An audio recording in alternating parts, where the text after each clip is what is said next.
Oh yeah, welcome back to the channel, guys. You're tuning into yet another episode here on Rob on 85 South. We're talking about the top 5 teams headed into week 9. Number 5 is none other than the Kansas City Chiefs. If you guys are wondering why the Kansas City Chiefs are at number 5, I'll explain it to you right now. The Kansas City Chiefs lost 24-9 to the Denver Broncos. Now, I don't want to hear anything about, oh, Patrick Mahomes wasn't healthy, Patrick Mahomes this, that, and the third. Bro, you played the Broncos. There's no excuse for you to go into Denver, where 5 other teams have been already before you guys, and lose?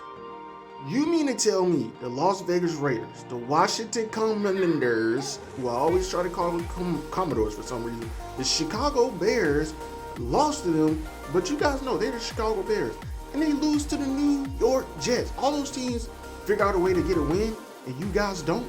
That's terrible. I don't want to hear any excuses for those guys. They dropped from number 1 to number 5. I should have dropped them out of the top 5 for losing to the Denver Broncos. Now, with that being said, the offense is there. You guys already know it. Year in and year out, we always have questions about their defense, but through 9 weeks, they're 3rd in total yards, 2nd in passing yards, 19th in rushing, so they needed to do a little bit better at stopping the rush, but through and through, they are number 5. Let's move on to number 4 on this week's NFL Power Rankings. A loss to the Denver Broncos, man, that's embarrassing. So here we go. The Miami Dolphins sit at 6-2, a 1-game win streak, 3-2 in their last 5. But we have no questions about their offense. It's the defense that worries me. Not only that, these guys cannot find a way to win against a formidable opponent. Now, had the Chiefs lost to a decent team like, say, the Pittsburgh Steelers or the San Francisco 49ers, who we see are slipping, or even the Cowboys at this point, I would have had them above the Miami Dolphins. But seeing as though they lost to the Broncos, I had to say, you know what? The Miami Dolphins offense is so legit that, hey, it is what it is for their defense. Now, their defense, for those who don't know, overall, I would say their defense is in the middle of the league. They're not good, but they're not bad. But that's not great if you have championship aspirations. Like I say, man, the offense is there. They're 1st in total yards, passing yards, rushing, and points per game. But when you're 19th in total yards on defense, 15th in passing yards, 17th in rushing yards, that's what they give up. Their ranking and what they give up. And they're 25th in points given up a game. When you can't stop anybody, you sure as hell better have the greatest offense in NFL history at this point in time when it comes to the Miami Dolphins. It is what it is. Like I say, they can't seem to beat teams who are championship contenders. They lost to Buffalo. They lost to the last week they lost to Philly. So the only 2 losses are to Buffalo and to Philly, but that shows me that these guys can't get it done against those Super Bowl contending teams. Buffalo is a little bit shaky right now, but I think their window is slightly closing, but I still say, hey, it is the Buffalo Bills. With that being said, let's move on to number 3. So number 3 in this week's NFL Power Ranking for Week 9 is none other than the surprising Jacksonville Jaguars. The Detroit Lions were the surprise team up until Week 8 or 7. Now it's the Jacksonville Jaguars, who sit at 6-2, 5-0 in their last 5. The 2 teams above them playing a little bit better up until this point, so I got to give it to them to be above the Jacksonville Jaguars. They're on a 5-game win streak. Their offense is not that good. Their defense is not that good, but they find ways to get W's, and that's all that matters. And to get a W against a formidable opponent as the Pittsburgh Steelers year in and year out, you always know those guys have a chance to have a playoff berth. Total yards on offense, they're ranked 14th. Passing yards, they're ranked 14th. Rushing yards, they're ranked 16th. Points per game, they're ranked 10th. 3rd down completion percentage, they're ranked 22nd. Now you're thinking to yourself, how the heck are they 6-2?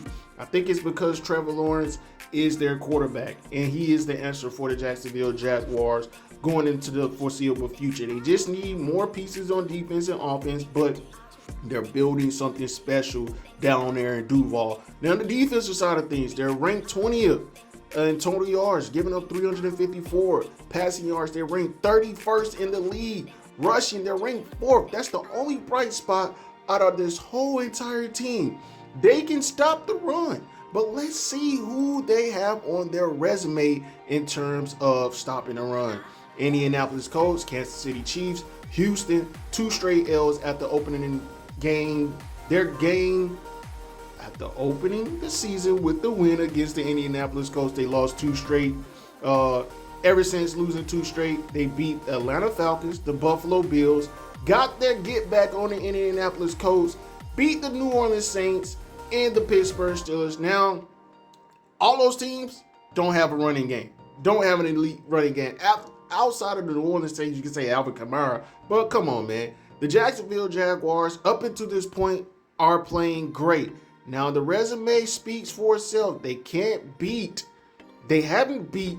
Well, I'm just keep it right there. I'm not going to go too crazy on the Jacksonville Jaguars because I didn't go too crazy on the Kansas City Chiefs outside of the fact that he lost to the Denver Broncos. So put some respect on the Jacksonville Jaguars going into week 9. Now their next opponent is the San Francisco 49ers, and that game will tell me all I need to know about the Jacksonville Jaguars. Moving. So we got the Baltimore Ravens at number 2, 6-2. 4-1 in their last 5. They're on a 3-game win streak. Now, with that being said, as long as you have Lamar Jackson, you have a chance. Now, let's talk about their offense and defense. Ranked 12th in total yards per game, 20th in passing yards, 3rd in rushing yards. Of course, you got Lamar Jackson and Gus Edwards. Points per game, they're ranked 7th. Also, 3rd down completion percentage, they're 6th. Defense, you guys know the Baltimore Ravens, if they're not known for anything else, they're known for their defense. Total yards, 6th. Passing yards, 3rd. Rushing yards, 12th. They're 1st in points per game, giving up only 15. That is 15. Now, if you want to talk about their resume, let's go to get into it. The Houston Texans, Cincinnati, Indiana, Cleveland, Pittsburgh, Tennessee, Detroit, Arizona. Next week they got Seattle, Cleveland. They got a pretty easy schedule, so you guys know they're known for their defense, but to keep it below 20 in the NFL is amazing. So with that being said, I think this is their best chance to win an NFL Super Bowl. I mean, you got Odell Beckham Jr. You guys have been begging for a wide receiver, a competent wide receiver. You got it, and look where you at. It's 6-2. So their defense is always going to be their calling card.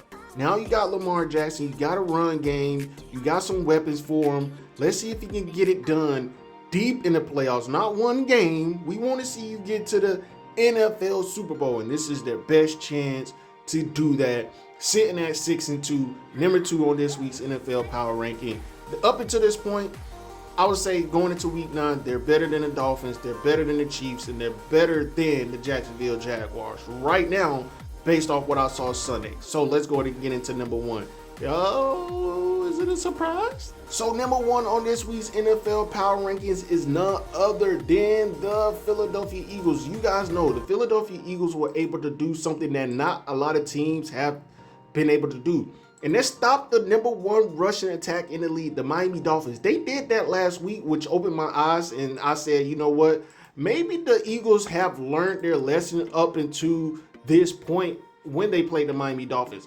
Blowout teams, you shouldn't be in close games, but I understand that they did lose the Super Bowl, so that kind of played in their psyche. And the defense, I still got a lot of questions about their defense, but that's going to be something that we got to keep an eye on. New England, Minnesota, Tampa Bay, Washington, LA, New York, Miami, and Washington. Again, up until this point, they only beat them by 7 after blowing out the number 1 rushing attack last week in the Miami Dolphins. It's crazy. Now, when you want to talk about stats for the Philadelphia Eagles, like I say, they have the number 1 defense in terms of stopping the run. They're ranked 1st. Total yards per game, 2nd, 7th in passing yards, 7th in rushing yards, 3rd in points per game, 3rd down completion percentage, they're 1st in the league. Total yards on defense, stopping teams total, rushing and passing, they're 9th. Passing yards, they're 26th. They got to work on that. As I said before, they're number 1 in the league when stopping the run. They only give up 65 yards. But when you see that, who have they played that has an elite rushing attack outside of the Miami Dolphins? They play New England. Minnesota, Tampa Bay, Washington twice, LA, and New York. So that's probably why they're so elite. And then the quarterback. So it is what it is. They're number one up until this point. Not going to put any salt on the Philadelphia Eagles name. I think they've proven their point up until this point. Early on in the season, I would have liked to see them blow out teams constantly. But hey, close games build something better than actually blowing out teams. Playing close games, you learn a lot about your team. And I learned a lot about the Philadelphia Eagles. That's why I got them at number 1 for week 9.